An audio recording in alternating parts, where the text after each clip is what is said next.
Good afternoon. Welcome to the Town Commission meeting of Tuesday, June 3rd, 1:30 PM. Kindly silence all cell phones. Linnell, may I have a roll call, please?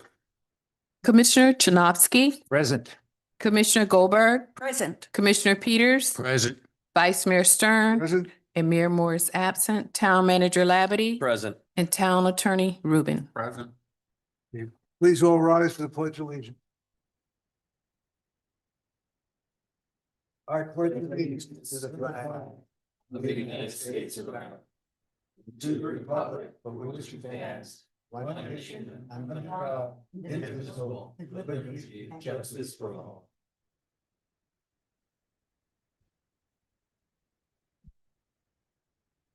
Are there any changes to the agenda? No changes? No changes. There are none. Is there a motion to approve the agenda as presented? Yes. I move to accept the agenda, approve the agenda as presented. I second it. All in favor, say yes. Yeah. Yes. Here we have a presentation today, Palm Beach County Commissioner on Ethics, a presentation by Rhonda Geiger, Esquire, General Counsel. Hope you got your name right. Okay. Thank you. Rhonda Geiger, Palm Beach County Commission on Ethics. To call this a presentation is very generous because it's not. I'm just here, as always, to say hi and make my face seen and remind everybody, including everybody here, that the Commission on Ethics is here. Hello, here to answer questions.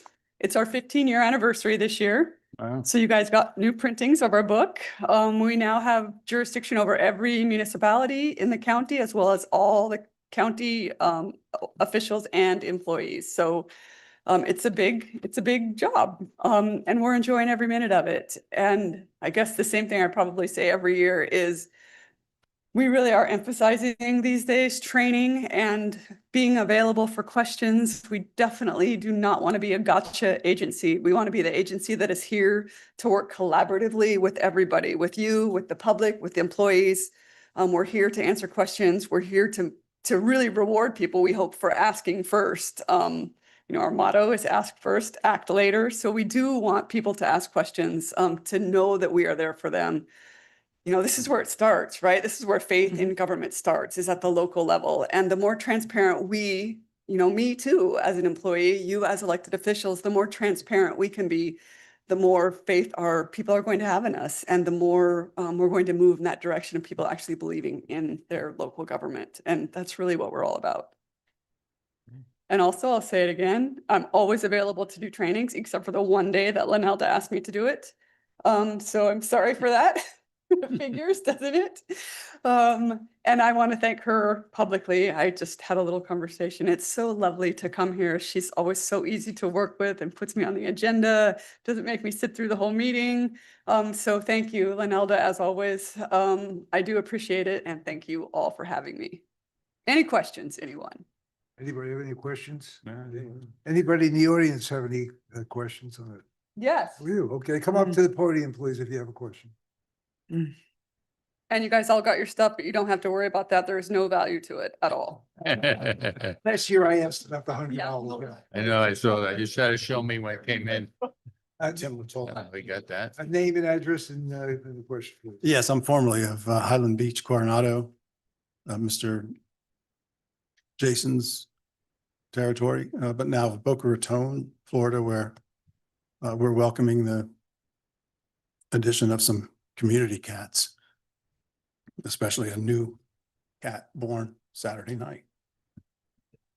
And I just wanted to ask if the new forms, I know there's been some litigation as far as the new disclosure forms with the council members and other board members of municipalities. I'm not sure where that stands as far as whether they have to file or not. Thank you. I will answer that question to the best of my ability. That is a state form, not a county form, so I have absolutely nothing to do with it. Sorry, we don't have a disclosure form, so I can't really help. You could contact the State Commission on Ethics. I can get you that information if you want. Thank you very much. You're welcome. Thank you. Thank you. Thank you. Thank you. Okay. Next on the agenda is a hurricane preparedness presentation by Fire Chief Glenn Joseph.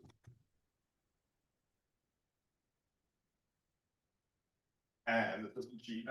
Now, wow. Just wanted to remind everybody that hurricane is right around the corner, and our Community Risk Reduction Chief, Matt Wellhoff, will take it over. Good afternoon, everybody. How y'all doing?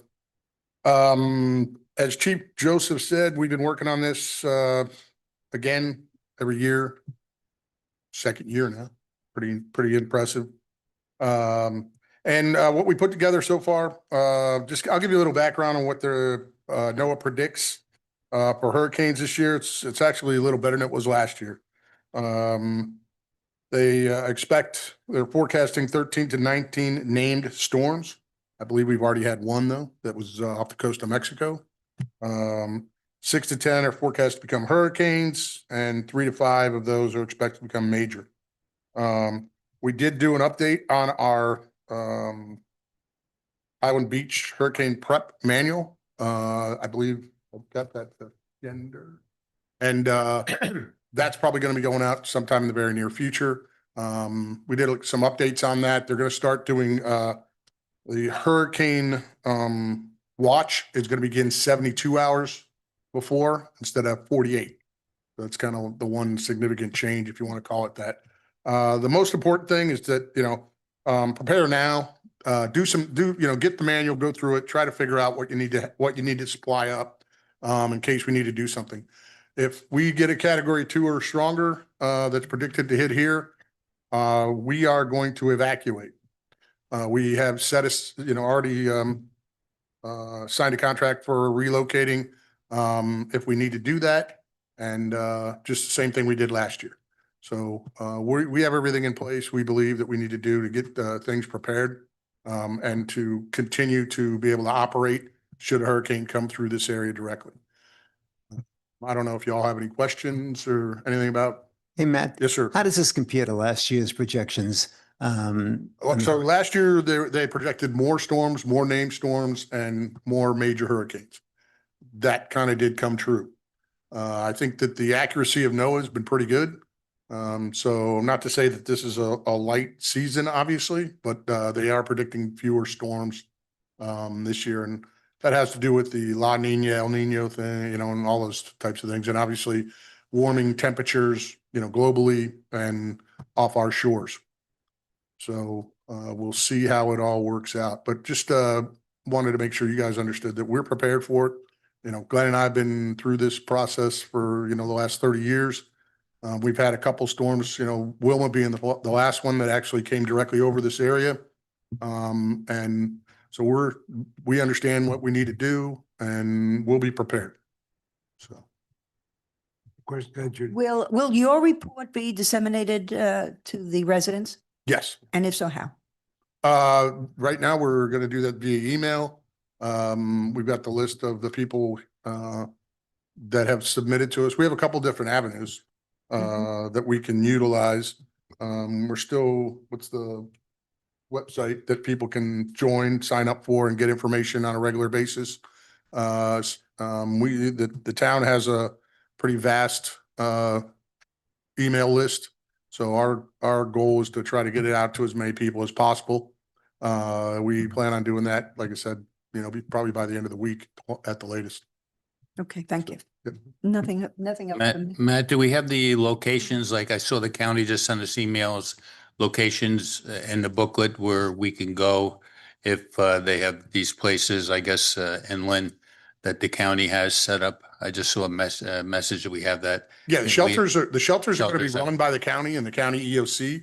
So everything that's in this manual is directed on links on how to get that information, or the information's already here. One thing that I would like to point out is if anybody needs, additional care or higher level care, you do have to register for that. I would register for it right away. If you need assisted care, there's only one location for that. That's by the fairgrounds. And that registration process fills up really quickly. We always have people that stay for one reason or another. I ask the property managers and at least in the high-rise, mid-rise buildings, if they would put together a list of the people that are going to stay and what units they're in. So when we do get back over here, if we happen to have a direct hit, we can do, you know, welfare checks and get to those people as soon as possible, and just make sure they're good. That's all part of our plan. What ends up happening if we do have to evacuate is the county dispatch center will start stacking calls. And as soon as we are able to get back over here and get the roads clear, that's the first thing we're gonna do. We will work on that. Along with the facilities, you know, Pat Roman's folks, to get the roads clear enough for us to be able to get our vehicles over here. And then we will start, you know, and, you know, the original order in which those calls came in, going back and checking on every one that we can. And that's just the normal process.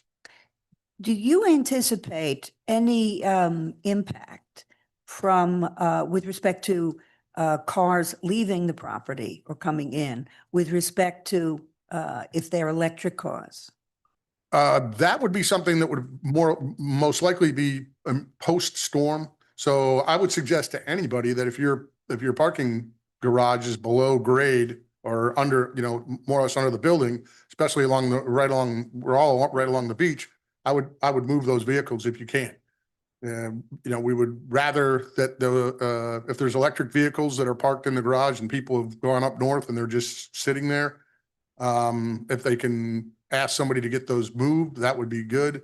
If we get storm surge here that inundates those vehicles, they won't break down. You know, that's not necessarily going to start a fire right away. Typically, it's going to take a little bit of time. Could be, you know, a few days, a week, longer, for the salt to have an effect on the batteries and start causing degradation of those that may, you know, cause a fire. Thank you. That's what happened over on the West Coast. They had a lot of those fires from that. Yeah, I think it would be a good idea to emphasize that to the condos and so forth, because if they have X amount of electric vehicles, that's a very good point to try to, and I know a lot of them have limited parking, but obviously you should give priority to those that are electric to get them off the lower level. Yep. That's a good point. Yeah. Any questions on this topic? Okay, we also ought to check, I think it is, but we ought to check the website to make sure for this time of the year in particular, there's a quick link to the hurricane. Got it, Skender. Yep, good. Thank you. Thanks very much. No Thank problem. you. Thank Thank you, Mark. Thank you. Thanks, man. Are there any public comments on anything? If there is, please raise your hand. Please, it'll be limited to 5 minutes. Go ahead.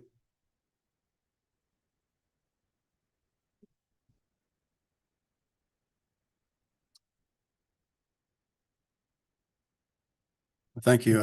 Tim Rotolo again from Highland Beach formerly, and now Boca Raton at the Tierra del Sol condominiums by the Fifth Avenue shops. Mr.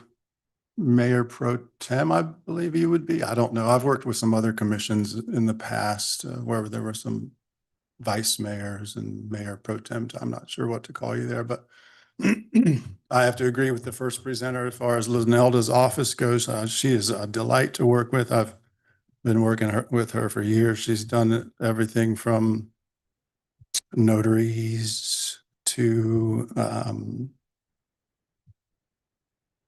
trying to find information from the town. And I just can't think of all the things she's helped me with. And I've recently emailed her about the subject of this public comment, which is primarily the shared path.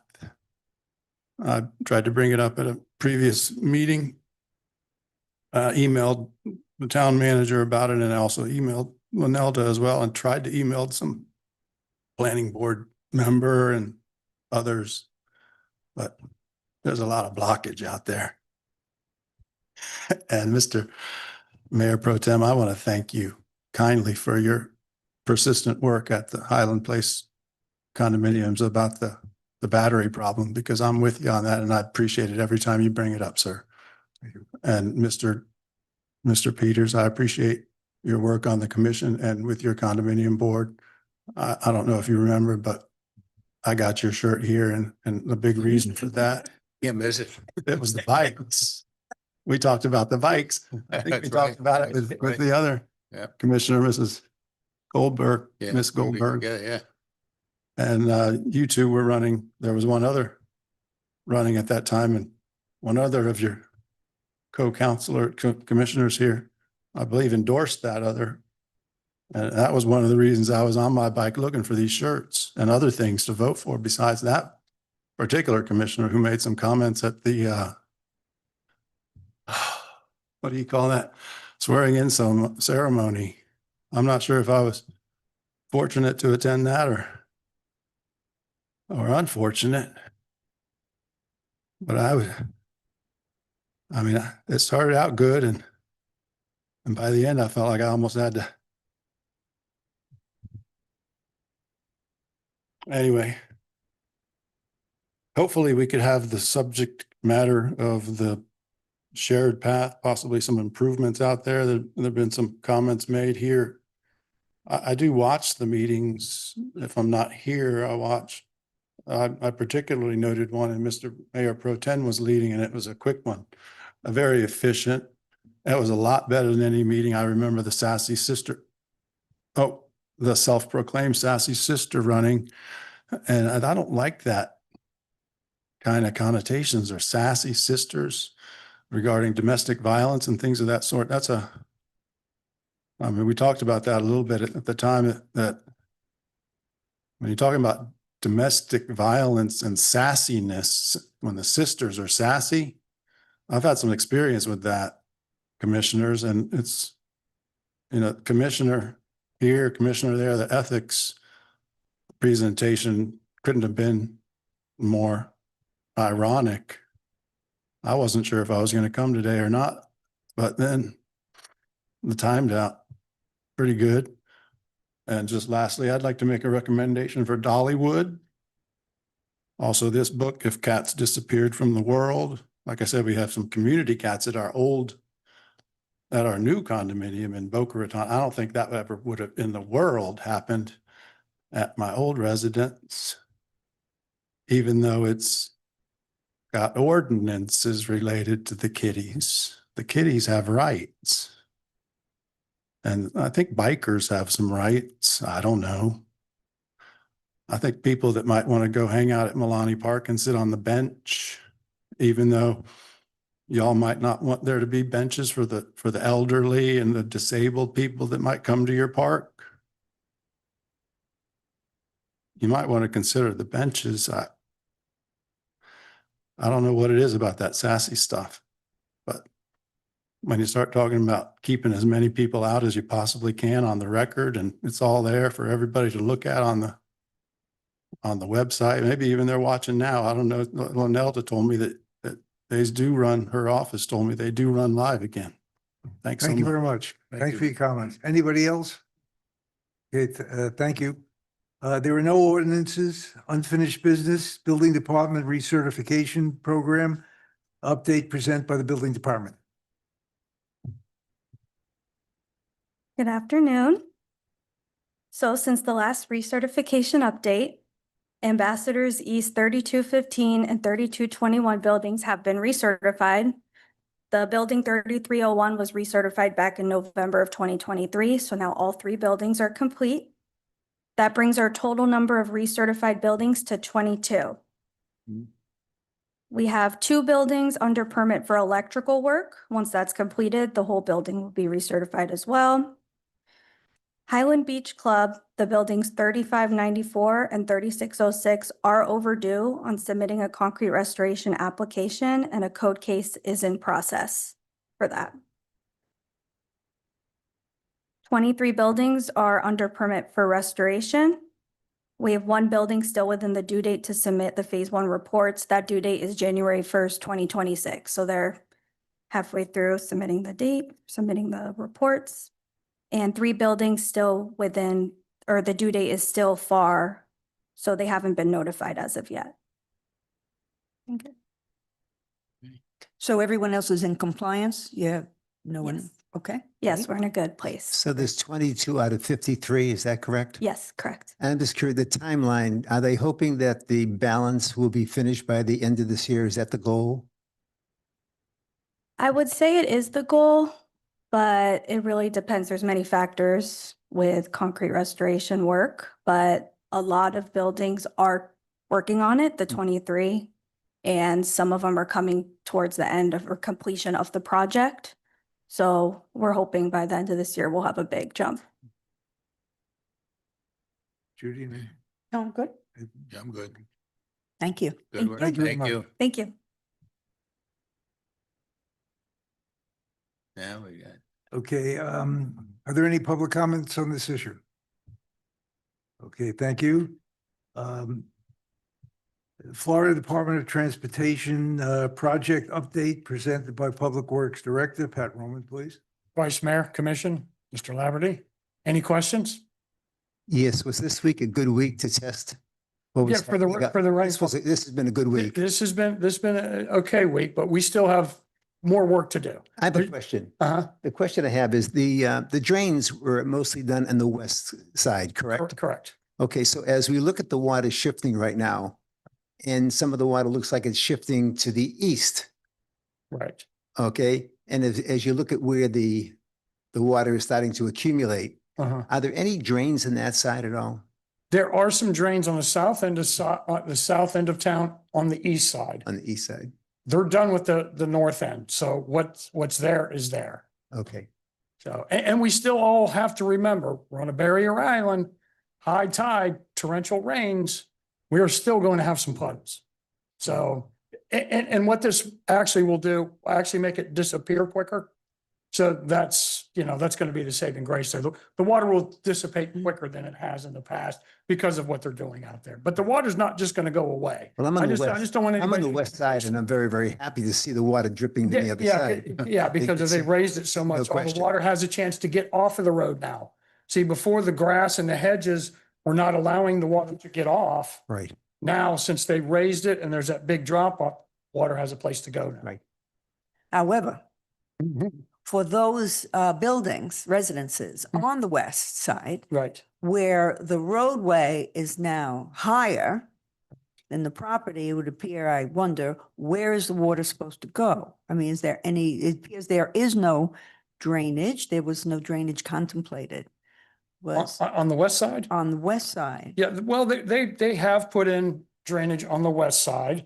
And what they'll do is the driveways, is they'll crown the driveways. So it runs off of the driveway into the swales. That's their theory. That's what they're going with. The entire length of the town, Whatever needs, whichever whichever's. whatever needs that, Okay. correct, depending on the difference in the height of the road and the driveways.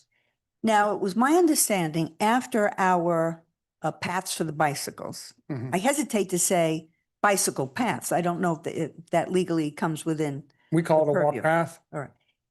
After our restoration renovation, will bike riders be permitted on the sidewalks Absolutely. still? Yes. So there's no As change. far as I know, unless Mr. Laverty has something different in mind. I would love to talk about the Yeah. non-motorized shared use pathways that we have. They're not built to a standard to be divided into lanes. They're usually 6 to 8 feet, which means they're shared use.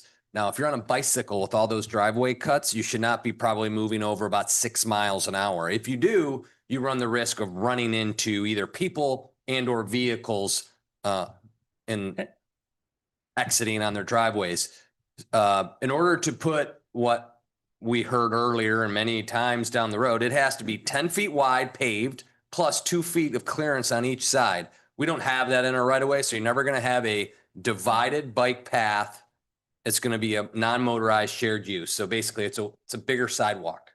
And kids are better on, kids should be on bicycles there. Maybe some people that are going really slow in a very recreational manner. If you have a helmet on and tight shorts, you probably should get back onto A1A because you're moving too fast. And that's generally what you're doing. So, but people will, and they'll ring their bells and yell at you.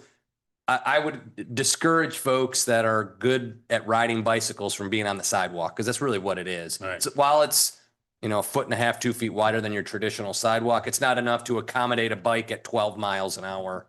It's just not going to work. We're not widening our sidewalks though, Uh-uh. but as it has been, it's wider than, you're saying, the traditional sidewalk?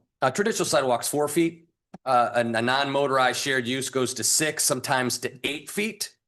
depends on if you have the right of way. Under AASHTO standards, which is an engineering standard for like these things, it has to be 10 feet wide if you want two-way movement, traffic on both sides. You need to do that. But with the marked shoulder that we have on A1A, which people call the bike lane, that's marked as such, it's a marked shoulder because it's doesn't have 2 feet of separation from the travel lane. So what we have is a marked shoulder, and that's a safe place to ride a bicycle for most folks. Well, I'm concerned about the pedestrians. Sure. We have an older population. Mhm. Many have hearing problems Sure. and balance problems. So have we experienced accidents or problems with bicyclists riding too quickly and accidents, injured? We have. There's one individual that does it regularly. It's a problem. But most folks seem to get along and figure it out. On there, we've had a few conflicts, luckily no accidents, just shouting matches, if you will. Somebody wanting to go excessively quick, or they're on and they're trying to get someone's attention and they don't move. And you're right, it creates that hazard. And now with the road profile as high as it is, and the side, that's the pathway will be repaved, hopefully in its entirety, if not probably 60% of it. There's coming up, but you're going to go into a ditch or a swale now.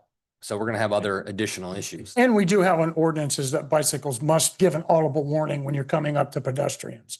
Mhm. That is an ordinance in this town. So you're supposed to give audible warning when you come up on somebody walking. I But think, it's a linear park too for ourselves, because if you notice, especially in high season, folks are just out there with their friends and their neighbors, and they stop with their dogs. That's why it's just not made for bicycle traffic, nor is it going to ever be big enough for bicycle traffic where you have unfettered two-way movement of bicycles at higher speeds. Too many driveway cuts, too narrow, too limited of right of way.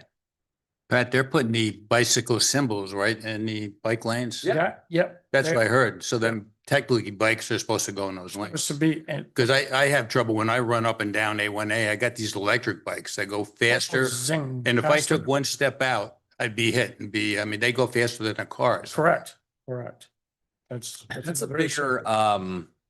we were at the lunch talking about it with the city of Boca, trying to tackle that. I know Jupiter's trying to tackle it, the county, maybe the state. I think it's a growing issue. Because I think the bike part is kind of deceptive because they are moving quickly.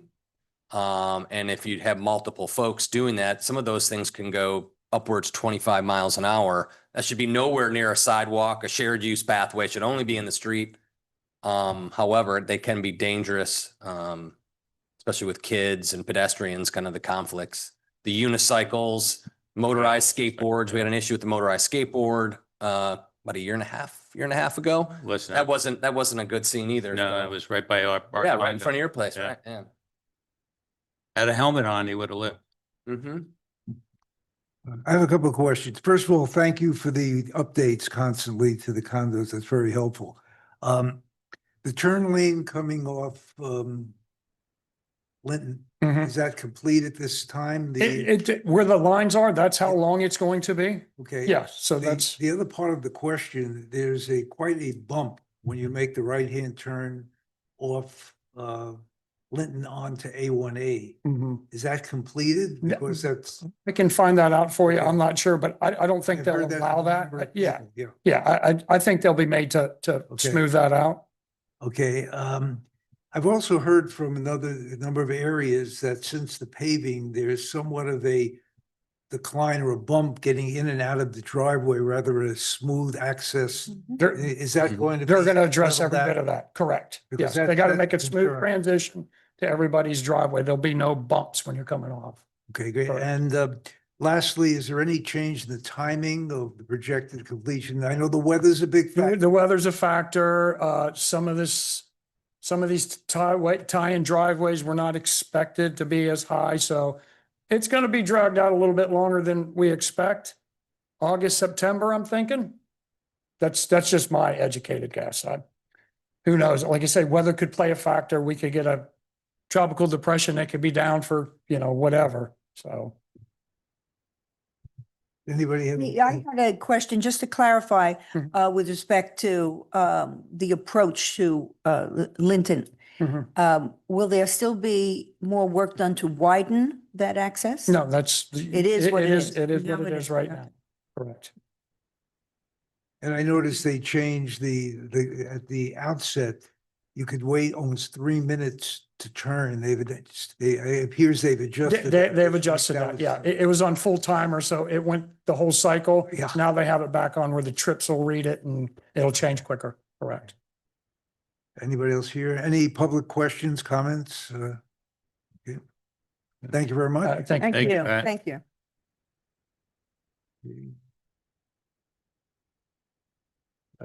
Consent agenda. Are there any comments regarding the consent agenda? No, no comments here.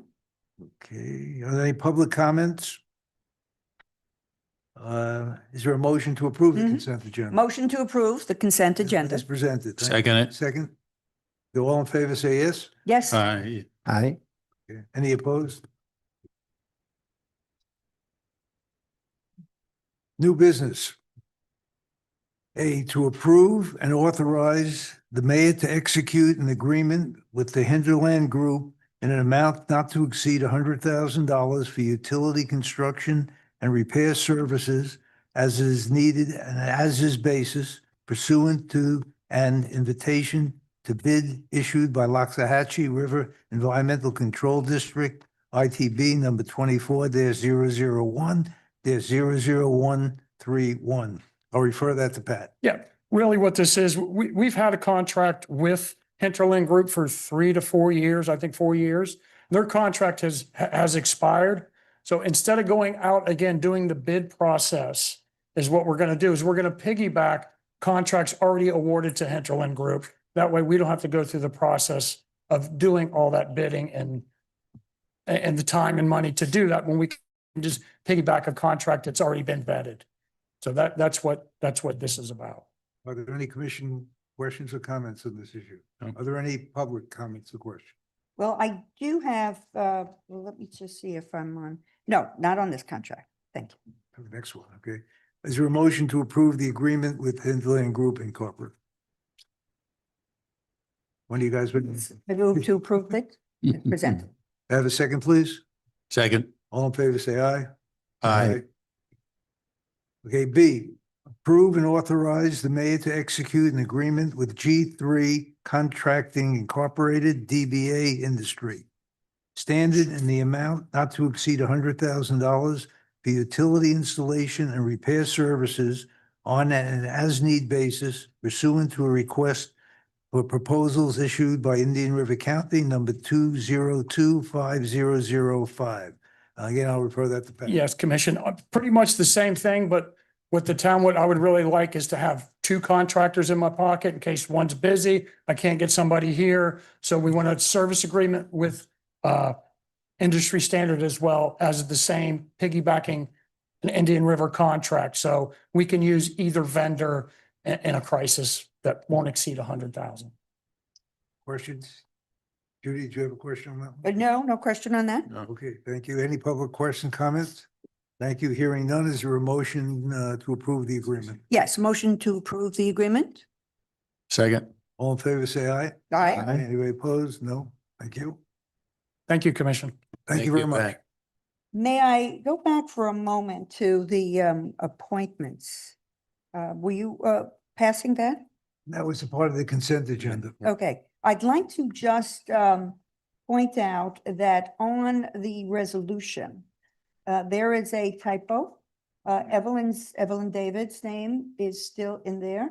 My name is not on that document. Yeah. Thank you.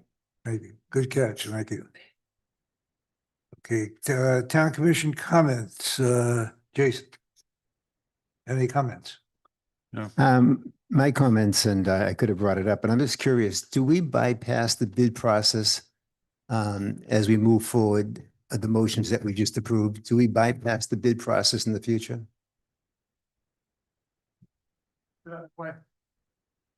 We did the bid process with Hinterland Group. Okay, now we're piggybacking so we don't have to go through the bid process because somebody else has already done that. So it's a cheaper way to get a service agreement with somebody than going out to bid and doing all the resources that you get to go out to bid. But the process has been bidded out on these other contracts. So we're comfortable in justifying the pricing. Yes, yes, And that's really the question. If we were asked about the pricing, we would say, this Yeah. is what we went through. yes, exactly. So, Okay. so all the prices are set in a contract that somebody else has already done. Mhm. They've done the legwork. We're just piggybacking on their legwork. Okay, thank you. Mhm. That's my. Any other reports or comments that you have? No, my comments, obviously, this is a short meeting day. And I'm more interested in future appointments right now. I noticed the open positions rather than comment. And I think with the relationships a lot of us have, I am surprised that some of the positions are still open as we move into those positions. So that would be my only comment about today's activity. I think that there's a lot of qualified people out there, and we might not be reaching out to these people and asking them to be a participant in the community. And there's a number of qualified people out there. That would be my comment about today. Okay, I know they are also listed on the manager's Right, too. thing they sends out. Yeah, I believe it's, Okay, but I think I the believe only- recruiting is a relationship. No, I was gonna business. say, if you have any other ideas on, I'd love to hear them as you think about it, because, yeah, I think you're absolutely right. Yeah. Thank you. Judith? Well, as an extension of what Jason had said, I wanted to acknowledge David Axelrod's application and appointment today. In looking at his resume and notes, I was very impressed with the length of time that he has given of his time and services to serve on the planning board. And he has served in so many capacities, including chair, since I think 2012. So I thank him. And I just wanted to put that on the record, and everyone else that has given of their time. We have very impressive backgrounds on everyone that serves. I'd be interested to hear, maybe at a subsequent meeting, how it's working out in code enforcement with the magistrate. I haven't had any feedback on that. So for perhaps our future meeting. And other than that, happy, what month? Happy June to everyone. Don? Looking forward to the Happy. financials that we have to do in the ensuing 2 month. weeks. Yeah, we're just going to echo the same thing with Mr. Axelrod, with all the boards he's been on. He's definitely did his job for the town.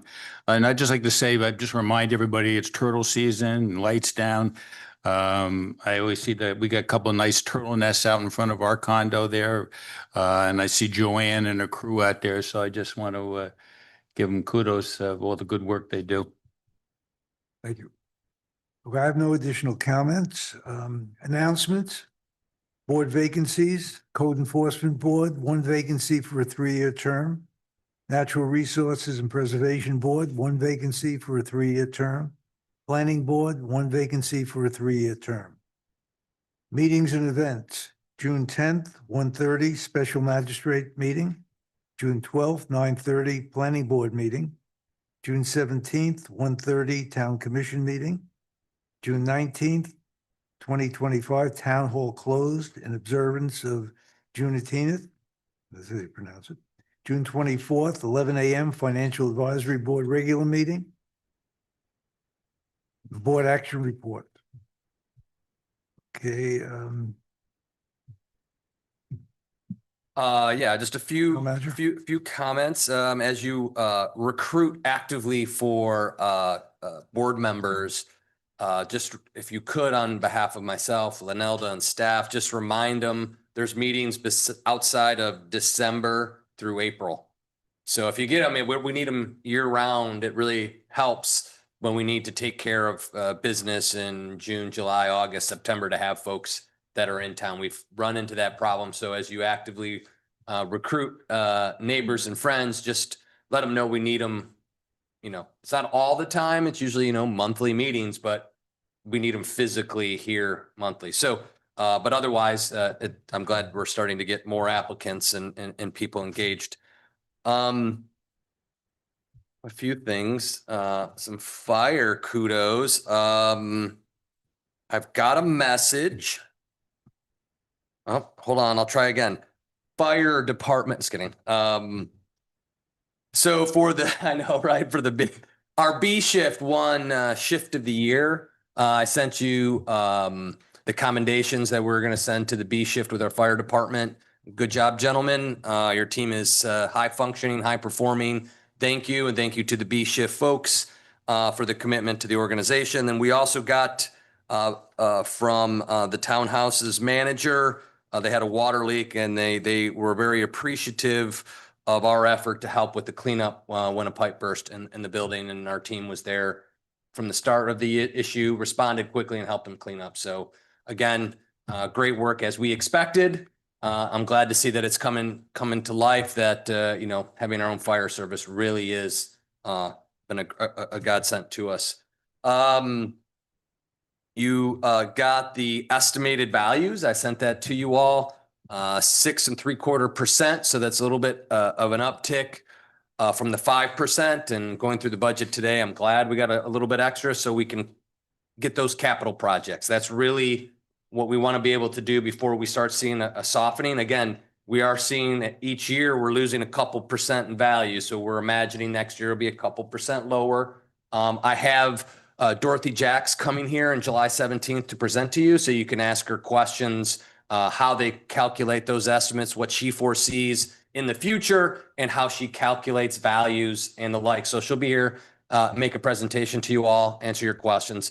She does a great job. She's an amazing appraiser. I don't even really personally know her. I just like the work that she does. It's good having an elected official in that technical role that came from the field. It does translate into great work on her part. Overall in the county, 7.75%. So we're kind of on the mark. I have Jeff working with them. I think the new value add that's shown in there is a little understated. It says we only added $6 million in new value. We had 3 or 4 homes in Bellito completed. As you can imagine, they're more than $6 million. So, and we had a few on the beach, do some extensive remodeling. So Jeff's going to work through that to see. It won't be a huge change, but I just want to make sure that, you know, we're required to submit to them all our building permits. Why is the value not translating? Because it's all improvements. So it could be kitchen remodels, bathrooms. My question for Dorothy, for all of us, is how does the recertification program affect values? Or are they saying it's holding values rather than enhancing values? And what I mean by that is when they estimate a taxable value or a market value, are they assuming the building is safe? So when you go through these huge multi-million-dollar projects, is it really to preserve value or does it enhance value? And that's a good question. I hope to have her answer for all of us and the condo market in particular, because what's really Hey, Marshall, Yes, sir. the feedback from the insurance companies right now after certification has been dramatic. I know that we got close to $1 million decrease in our policy. So obviously they've been very impressed what's happening in Highland Beach and as far as the certification has taken place. I mean, that in itself should actually explain the values that are going to continue to hold value or go up. And looking at the pricing that some of the condos are selling for and the price of some of the homes in comparison to what I read in the news, what's happening in the rest of Florida, we should be pretty impressed. Yeah, and that's the good thing. Like, I like the building department's putting the plaques out. Matt's kind of wrestling with this when all the fire inspections close. So you should put those at your front entryway. So when, you know, new residents or potential new residents come in, they know, one, structurally safe, it's fire safe. You know, the building is spick and span, ready to go. So that should be a good sign for everybody. And to rest assured the current residents that you're in a safe place structurally and from fire safety perspective. So we're working through the budget. We had a long meeting this morning, and we'll have another one on Thursday. Then David comes in for a couple of days tomorrow, and we tie it all together. So on the 17th of June, we'll be able to present what I would say about an 85% budget to you. Everything looks good. It's just capital. Remember how we were, David, on the 5-year forecast spaced out capital. we should be able to compress that a bit, but that involves some changes. There's some timing of projects that we're trying to wrestle around with that make it difficult to, do we budget it for next year or do we keep it in? Because a few projects are in this year. Are we going to issue a bid or an award before September 30th, or does it carry over, roll the dollars over? So David and I and Susie and Madison are kind of working through those pieces to see how that looks. And but financial health, again, continues to be completely strong, healthy, just for this vibrant 3 miles of paradise. Budget season, while it's my most favorite part of the year, no one else really gets excited. The residents don't show up anymore, but we'll try to make it as exciting as possible. But we're looking very good. We'll be able to meet the capital requirements that we put out there, honor our agreements with the police union and to the staff itself to be able to maintain our commitment as a preferred employer here in Palm Beach and South Florida. So great shape. So I just wanted to communicate that. But again, we're looking at the numbers usually tweak up if you recall over the years. So this is the preliminary estimate. July 1, we'll get a tweak. They usually it's about 1/10 of a point, 2/10 of a point. So we'll move closer towards 7, but we're in great shape. Will we have comparables? I'm interested to see how it compares over the last 2 or 3 years. As far as The values. yeah, mean, David will project the values. I mean, we were high as Mhm. 13.9%. Now we're down to Yeah. 6.74%. And it's like 2% a year drop. We've been having since the height in, was that 21, 22? It's 2% a year falling. I was a little surprised at how strong the county is as a whole. I mean, that's been propped up for a lot of new home construction. So, while we anticipate a fall, I think Palm Beach is in a pretty good space to keep the floor from hitting really low numbers. I think that floor is, 3.5% to 5%, Mhm. which is a good, healthy growth rate. I project would be that the outer years here is on our 5-year projection. But the county did quite well. Our model is holding and our forecasting and allow us to get those capital projects without borrowing money. Just we're working on the timing of those projects. Sounds good. Town attorney, No, sir. Thank you. any other business? Hearing none other, I'll call the meeting to adjournment at 2:18. Thank you. Thank you. Thank you. Hey, chief? No. Sure, they just shrank.